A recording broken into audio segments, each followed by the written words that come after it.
We preview the Minnesota Vikings season and tell you if they go over or under 8.5 wins, and we'll let you know how to take home $1,000, and it all starts right now.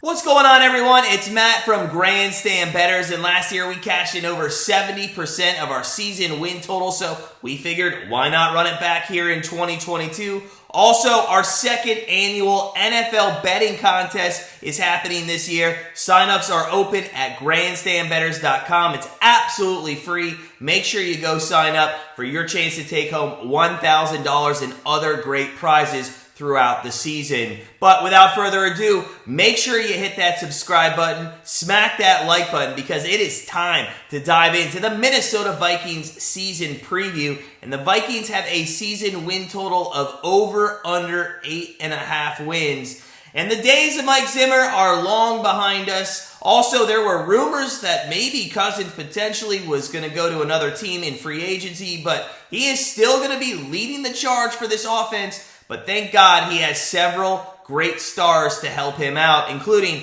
running back Dalvin Cook, who has been an absolute workhorse over the last 3 seasons. He has back-to-back 1,000-yard rushing seasons, and each year he's carried the ball over 249 times to go along with 35 rushing touchdowns, and does a great job pulling linebackers out of the middle of the field when he breaks off for those dump passes from Cousins. Now, at wide receiver, they are also loaded here in Minnesota. Justin Jefferson has had 2 incredible seasons in the NFL so far. He has over 3,000 receiving yards and 17 touchdowns over those 2 seasons, and he's extremely dangerous when he catches the ball in the open field. Don't be surprised if he is one of the highest paid wide receivers in the league here in the next few seasons. Although he is definitely the highest priority for defenses, the Vikings, they also have Adam Thielen. They are weaker, though, at tight end after losing Kyle Rudolph, but let's be honest, Osborne, he can fill that role, and he'll just do fine this year. With all the guys that we just named, it's hard to believe that this team has underperformed so much in the past 2 years. They didn't rank in the top 10 in passing offense, rushing offense, or points per game. And the key reason for this has been their offensive line.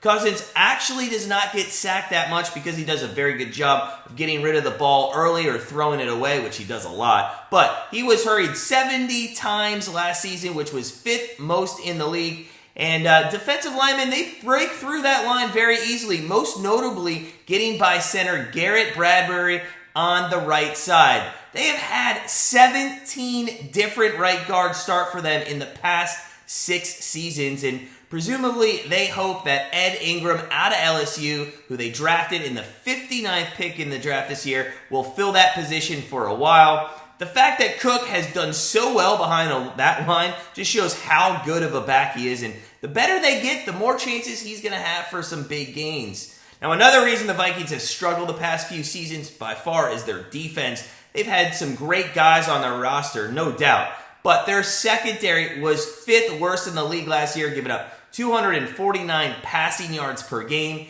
In addition to that, their defensive line generated little to no pressure on opposing quarterbacks last season. The top 3 players with sacks last season were actually linebackers, and their leader only had 8.5 sacks, and their top defensive edge rusher only had 5 sacks. That is just awful. The worst part is they made no major signings at these positions, and there's no sign that this area of defense is going to improve at all this year. Now, getting back, though, to their secondary, even with some guys like Harrison Smith and Patrick Patterson, they are still a horrible defense, and the only notable additions they made on that defense were 2 linebackers, Zadarius Smith and Jordan Hicks.